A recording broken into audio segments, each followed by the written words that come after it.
রাখেন না, আমি ভালো নিচ্ছি তো ভাইয়া।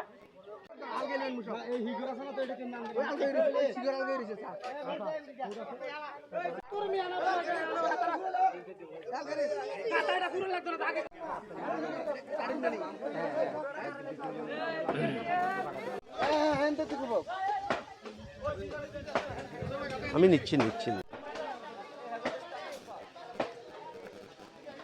দর্শক আসসালামু আলাইকুম রহমতুল্লাহ, আমি আবু মুসা জীবন আপনাদেরকে স্বাগত জানাচ্ছি গ্লোবাল বাংলা 24-এ। দর্শক, আমি যেখানটায় দাঁড়িয়ে আছি এটি হচ্ছে ফটিকছড়ি উপজেলার দাঁতমারা ইউনিয়নের 2 নং ওয়ার্ডের ইসলামপুর গ্রাম। এটি আপনারা দেখতে পাচ্ছেন আমার পিছনে অনেক লোকজন কাজ করছে। দর্শক, এরা কিন্তু কোনো শ্রমিক নয়, এরা হচ্ছে যে গত এক সপ্তাহ ধরে যে টানা বর্ষণ হয়েছে আমাদের সারা বাংলাদেশে, আমাদের বাংলাদেশের বিভিন্ন জেলা প্লাবিত হয়েছে। ঠিক তদ্রূপভাবে আমাদের ফটিকছড়ি উপজেলার প্রত্যেকটি ইউনিয়ন প্লাবিত হয়েছে। তারই ধারাবাহিকতায় আপনারা দেখতে পাচ্ছেন এই ইসলামপুর গ্রামের এই সড়কটি, যোগাযোগের এই সড়কটি কিন্তু এখানে অতিরিক্ত যে বর্ষা, অতিরিক্ত যে প্লাবন এবং পানির যে স্রোত ছিল, সেই স্রোতের কারণে এই রাস্তাটি ভেঙে গেছে এবং এখানে একটি কালভার্ট রয়েছে, সেটিও অনেকটা ধসে পড়েছে। এখানে মানুষের যে প্রতিদিন হাজার হাজার মানুষের চলাচল রয়েছে, শিক্ষার্থীদের চলাচল রয়েছে, রাবার বাগানে যারা শ্রমিক কর্মচারী রয়েছে তাদের চলাচলের রাস্তা এটি অতীব জনগুরুত্বপূর্ণ একটি সড়ক। সেই সড়কটি যোগাযোগ বিচ্ছিন্ন হয়ে পড়েছে। আজকে এখানকার স্থানীয় গ্রামবাসী যারা যে একদম এখানে দেখছেন শিশু থেকে শুরু করে একেবারে আবাল বৃদ্ধ বনিতা, তারা এখানে স্বেচ্ছাশ্রমে নিজেদের উদ্যোগে বালির বস্তা দিয়ে বিভিন্ন ধরনের গাছের গোড়া দিয়ে এই রাস্তাটি যে ভাঙ্গন সেটি কিন্তু পুনর্নির্মাণের তারা কাজ করছে, পুনর্নির্মাণে। এবং এখানে যে এই রাস্তা ভেঙে যাওয়ার ফলে স্কুলের শিক্ষার্থীদের যাতায়াতও কিন্তু বন্ধ রয়েছে। এই কোমলমতি শিক্ষার্থীরা এখানে একটি প্রাথমিক বিদ্যালয় রয়েছে, পাশাপাশি এখান দিয়ে হিয়াকু রহমানিয়া দাখিল মাদ্রাসা এবং হিয়াকু বনানী উচ্চ বিদ্যালয় সহ হিয়াকু কলেজের বিশ্ববিদ্যালয় কলেজের শিক্ষার্থীদের যাতায়াত এই রাস্তা দিয়ে হয়। তাদের যাতায়াত বন্ধ রয়েছে। প্রায় 10টির মতো গ্রামের মানুষ এখান দিয়ে যাতায়াত করে। আজকে তারা গ্রামের লোকজন স্বেচ্ছাশ্রমে এই রাস্তাটি নির্মাণ করছে এবং এই যে ভাঙ্গন যে গর্ত সৃষ্টি হয়েছে বড় ধরনের, সেটি তারা বালির বস্তা দিয়ে এবং কাঠের গাছের গোড়া সহ বাঁশের খুঁটি দিয়ে তারা স্বেচ্ছাশ্রমে এটি পুনর্নির্মাণ করছে। আমি যদি একটু দেখাই আপনাদেরকে, এখানে সবাই কিন্তু নিজ উদ্যোগে কাজ করছে। কেউ বালি উত্তোলন করছে, কেউ বস্তা ভর্তি করছে, আবার কেউ বাঁশের খুঁটি গাড়ানোর ব্যবস্থা করছে। এখানে একেবারে শিশু থেকে শুরু করে একেবারে সব বয়সী মানুষের জমায়েত হয়েছে। তারা কিন্তু এই স্বেচ্ছাশ্রমে এই কাজটি নির্মাণ করছে, গর্তটি অর্থাৎ এই ভাঙ্গন কবলিত রাস্তাটি পুনরায় নির্মাণের কাজ করছেন। আমি একটু যদি কথা বলি, এই নির্মাণ কাজ পরিদর্শনে এসেছেন আমাদের দাঁতমারা ইউনিয়ন বিএনপির যিনি সদস্য সচিব রয়েছেন শফিউল আজম চৌধুরী, তার সাথে তার দলীয় নেতাকর্মীরা রয়েছেন। একটু যদি জানিয়ে রাখি, তিনি এই যে বন্যা পরবর্তী সময়ে দাঁতমারা ইউনিয়নের বিভিন্ন ভাঙ্গন কবলিত এলাকাগুলো পরিদর্শন করেছেন এবং এগুলো যেগুলো ছোটোখাটো ভাঙ্গন সেগুলো কিন্তু তিনি দলীয় নেতাকর্মীদেরকে নির্দেশ দিয়েছেন যে ক্ষুদ্র মেরামত করে দেওয়ার জন্য স্বেচ্ছাশ্রমে, পাশাপাশি ত্রাণ বিতরণের কার্যক্রম চালিয়ে যাচ্ছেন। এখানে গ্রামের শ্রদ্ধা রয়েছে এবং গ্রামের রাজনীতিবিদরা রয়েছে, মুরব্বীরা রয়েছে। আমি একটু এই গ্রামের যিনি শ্রদ্ধা রয়েছেন তার সাথে একটু কথা বলবো, ওনার সাথে একটু জানতে চাইবো। একটু যদি বলেন আপনারা আজকে এটা এই যে রাস্তাটা ভেঙে গেছে, তো এতে করে কি ধরনের সমস্যা হচ্ছে আপনাদের? আজকে কি পরিমাণ লোক আপনাদের এটা কাজ করছে? এটা হলো আমাদের ইসলামপুর 2 নং ওয়ার্ডের একটা যাতায়াতের রাস্তা। এই রাস্তা দিয়ে এইখানে ভিতরে একটা প্রাথমিক বিদ্যালয় আছে, বিদ্যালয়ের ছাত্রছাত্রীরা এই রাস্তায় চলাফেরা করে। আমি দাঁতমারা রাভার বানের বনশিল্প উন্নয়ন কর্পোরেশনের দাঁতমারা রাভার বানের একজন সহসভাপতি হিসাবে আমি বলতে চাই, আমার দাঁতমারা রাভার বানের শ্রমিক কর্মচারী ভাইরা এই রাস্তায় এই কষ্ট লয়ে যাতায়াত করে।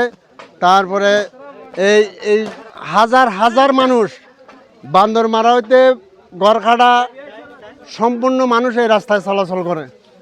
তো আজকে আমার বিএমপির নেতা শফিউল আজম চৌধুরী সাহেব এখানে আসছে, উনি আমাদেরকে নির্দেশ দিচ্ছে আমরা স্বইচ্ছায় আমাদের এলাকাবাসী 100-200 এলাকাবাসী আসি এখানে রাস্তার কাজ করতে আসি। ইনশাল্লাহ আমরা যতক্ষণ রাস্তার কাজ শেষ নয় এতক্ষণ আমরা এখানে আসি, আজকে অবস্থান নিব, কাজ করব।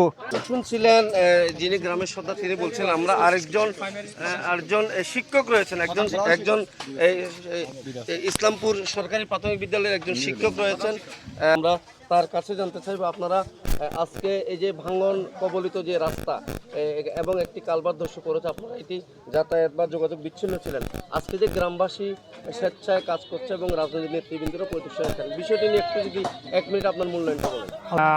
সারা দেশব্যাপী ইতিমধ্যে জানে যে প্রবল বর্ষণ এবং বন্যার কারণে আমাদের বেশ কয়েকটি জেলায় ইতিমধ্যে বন্যা কবলিত হয়েছে এবং উপজেলা বন্যা কবলিত হয়েছে। তার মধ্যে ফটিকছড়ি উপজেলায় আমরা এখন যেখানে দাঁড়িয়ে আছি এটি 2 নং দাঁতমারা ইউনিয়নের 2 নং ওয়ার্ডের একটি ইসলামপুর এলাকাবাসীর একটি প্রধান সড়ক তথা অত্র ইসলামপুর সরকারি প্রাথমিক বিদ্যালয়ের এটি একটি প্রধান সড়ক এবং এছাড়াও এই রাস্তা দিয়ে এই সড়কটি দিয়ে বাংলাদেশ বনশিল্প উন্নয়ন এবং দাঁতমারা রাবার বাগানের শ্রমিকেরা এখান দিয়ে যাতায়াত করে ইত্যাদি কারণে এই সড়কটির গুরুত্ব অনেক বেশি।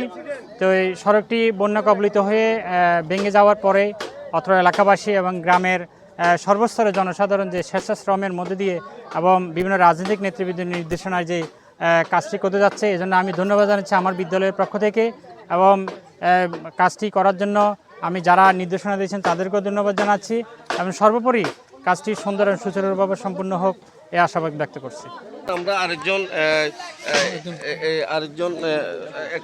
গ্রামের আরেকজন সচেতন গ্রামবাসী রয়েছেন, তার সাথে একটু কথা বলবো। একটু যদি সংক্ষেপে 1 মিনিটে বলেন যে আজকে আপনারা স্বেচ্ছাশ্রমে কাজটা করছেন, যেহেতু আমাদের অন্তর্বর্তীকালীন সরকার রয়েছে, ইউনিয়ন পরিষদের কার্যক্রম স্থবির হয়ে পড়েছে, যে আপনারা যোগাযোগ বিচ্ছিন্ন থাকার আজকে কাজ শুরু করছেন, আপনার মূল্যায়নটা যদি একটু বলেন। আসসালামু আলাইকুম। আমাদের এই রাস্তাটা কিন্তু রাস্তা দিবে ভাঙছে, এটা ভাঙারছে বেশি ক্ষতি হয়েছে আমাদের এই ব্রিজ তো আমাদের যে এই অর্থায়ন নাই যে আমরা ব্রিজটা করবার মতন। আমরা সকলে এই ইসলামপুরের 300-400 মানুষ আমরা মিললে সকাল থেকে আমরা পরিশ্রম করে আমরা চেষ্টা করতেছি আমরা কোনো রকম মানুষের এই রাস্তাটা যোগাযোগটা মানুষ যেমন স্কুলের ছাত্রছাত্রীরা রাবার শ্রমিকরা যেমন চলাচলের মতন একটা ব্যবস্থা করতেছি। পরবর্তী আমাদের নেতৃবৃন্দ আছে যারা নেতৃত্ব দিতে আছে বিএনপির বা উপরের নেতারা, তার কাছে এরা পৌঁছাই দিব যেন আমরা অতি সহায় আমরা যেমন এই কালভার্টটা যেমন আমাদের হইলে আমরা বেশি উপকৃত হবো, আমরা চলার ব্যবস্থাটা সুবল হইব। এই দর্শক শুনছিলেন, আমরা একটু কথা বলবো এই মুহূর্তে দাঁতমারা ইউনিয়ন বিএনপির যিনি সদস্য সচিব রয়েছেন জনাব শফিউল আজম চৌধুরী, তিনি তার দলীয় নেতা কর্মীদেরকে নিয়ে এখানে উপস্থিত হয়েছেন গ্রামবাসীকে উৎসাহ প্রদানের জন্য, সহযোগিতা করার জন্য। তার একটু মতামত জানতে চাইবো। আজম ভাই একটু যদি বলেন, যেহেতু আমাদের এই বন্যার পরে অনেকটা ইউপি চেয়ারম্যান অনুপস্থিত বা ইউনিয়নের কার্যক্রমগুলো স্থবির হয়ে আছে, উন্নয়ন কার্যক্রম, গ্রামবাসী স্বেচ্ছাশ্রমে আজকে এই কাজটা করছেন, তো আপনি একজন দায়িত্বশীল, যেহেতু আপনি বাংলাদেশের বড় একটি রাজনৈতিক দলের দায়িত্বশীল হিসেবে একটু যদি কী ধরনের সহায়তা বা পরামর্শ আপনারা দিচ্ছেন, আপনার মূল্যায়নটা একটু বলেন। আউযুবিল্লাহি মিনাশ শাইতানির রাজিম, বিসমিল্লাহির রহমানির রহিম। প্রথমে আমি গ্লোবাল বাংলা 24কে ধন্যবাদ জানাই। আজকে আমাদের গত 5 তারিখ বেশি খুনি হাসিনা সরকারের পতনের পর দেশের এক আইন শৃঙ্খলা অনেক সমস্যা হয়েছে। এর পরিপ্রেক্ষিতে গিয়ে আমাদের প্রশাসনিক কার্যক্রম স্থগিত হয়ে আছে। ইউনিয়ন পর্যায় থেকে শুরু করে একদম সচিবালয় পর্যন্ত সব কিছু স্থবির হয়ে আছে। তার পরিপ্রেক্ষিতে আমরা 600 ইউনিয়নে 600 ওয়ার্ডে আমরা সবাইকে বলে দিয়েছিলাম যার উদ্যোগে, সামাজিক উদ্যোগে, যার যে ওয়ার্ডে ক্ষতিগ্রস্ত হয়েছে সামাজিক উদ্যোগে একটু ভালো করে মেরামত করে নেওয়ার জন্য। তার পরিপ্রেক্ষিতে গিয়ে আজকে আমার আসলে খুব আনন্দিত লাগছে। 2 নম্বর ওয়ার্ডের যারা আমাদের নেতৃবৃন্দরা যারা আছেন বিএনপির এবং কি সামাজিক সর্দাররা এবং কি সমাজের গণ্যমান্য ব্যক্তিরা উদ্যোগ নিয়েছেন।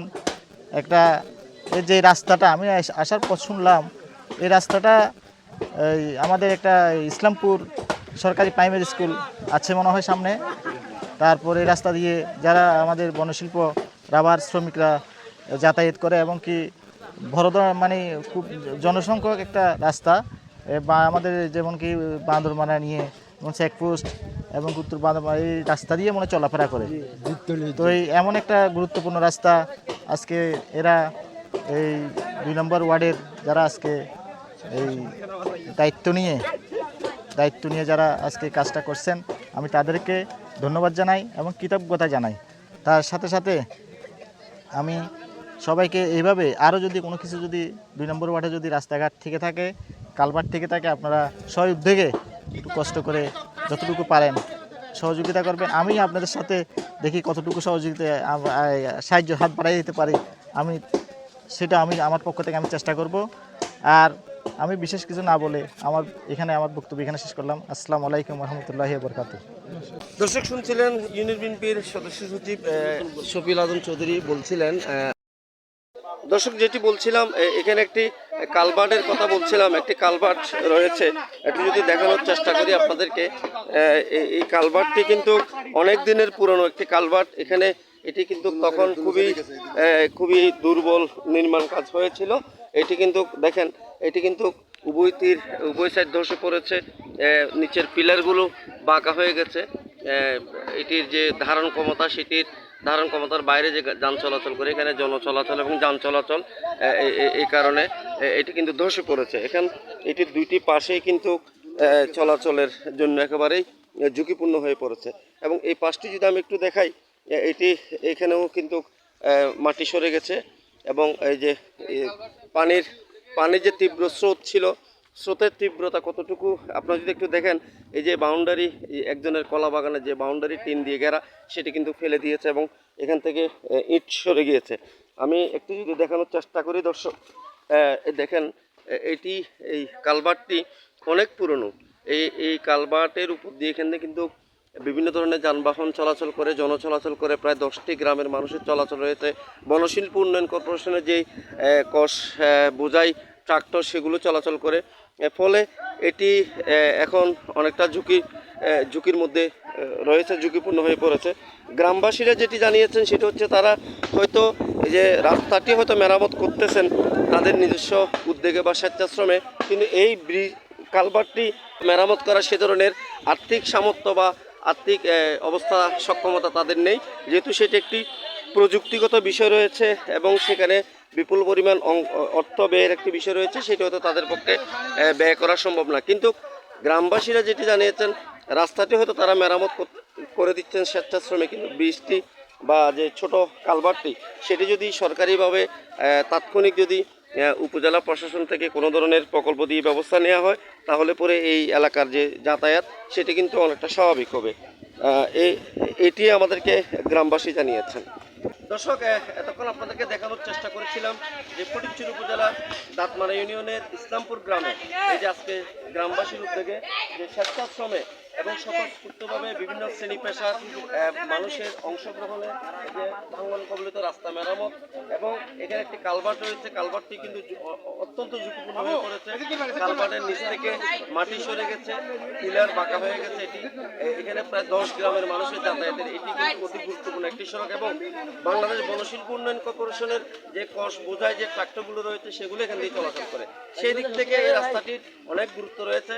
স্থানীয়রা যেটি জানিয়েছেন, তাদের নিজস্ব উদ্যোগে হয়তো রাস্তাটি মেরামত করে দিচ্ছে, কিন্তু কালভার্ট মেরামত বা পুনর্নির্মাণ করার মতো আর্থিক সক্ষমতা বা প্রযুক্তিগত সক্ষমতা তাদের কাছে নেই।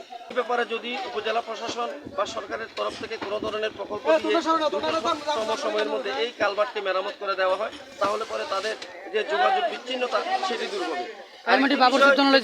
গ্রামবাসীরা জানিয়েছেন সেটি হচ্ছে যে তাদের মতো এই বন্যা কবলিত এলাকাগুলোতে, আমাদের দাঁতমারা ইউনিয়নের কথা যদি বলি বা ফটিকছড়ির কথা যদি বলি, বন্যা কবলিত এলাকাগুলোতে এই ধরনের ছোট ছোট যে ভাঙন, সেগুলো যদি স্থানীয়দের স্বেচ্ছাশ্রমে মেরামত করতে পারে, অনেকটা যোগাযোগ ব্যবস্থা যে দুর্ভোগ, সেটি লাঘব হবে। এবং সরকারের বরাদ্দ আসার অপেক্ষা না করে যদি এই ধরনের ছোটখাটো ভাঙনগুলো বা এই ধরনের সমস্যাগুলো যদি স্থানীয়রা নিজেদের উদ্যোগে বিভিন্ন স্বেচ্ছাসেবী সংগঠন বা রাজনৈতিক ব্যক্তিবর্গ যারা রয়েছেন বা সমাজ সমাজসেবী যারা রয়েছেন তাদের নেতৃত্বে যদি এই ধরনের স্বেচ্ছাশ্রমে যদি মেরামত কাজ করা হয়, তাহলে পুরো ফটিকছড়িতে এই ধরনের যে সমস্যাগুলো রয়েছে সেগুলো অতি দ্রুত নিরসন করা সম্ভব হবে। আবু মুসা জীবন, গ্লোবাল বাংলা, ফটিকছড়ি, চট্টগ্রাম।